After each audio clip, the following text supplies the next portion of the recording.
Hook পাঞ্চের সময় বডিটা এদিকে রোটেট হবে, নাইফ হ্যান্ড স্ট্রাইক করার সময় এই হাতটা এখান থেকে উঠছে, ওঠার পরে ওইদিকে ওয়েটটা শিফট হবে। আচ্ছা, তখন আমরা এটা ব্যবহার করতে পারি থামানোর জন্য।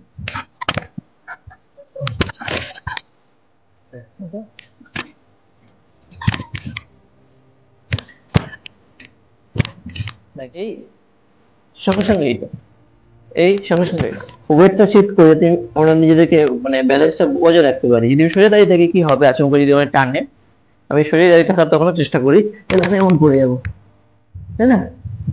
এটাই ন্যাচারাল। যখন আমরা কি করবো, যখন এরকম সেম টানার চেষ্টা করবো, ওয়েট শিফট। এইবার এখান থেকে দেখো এটা আছে, আমি তাকে এটা মারতে পারি, তাই না? এই জিনিসটা মুখ দিয়ে চলে, হ্যাঁ,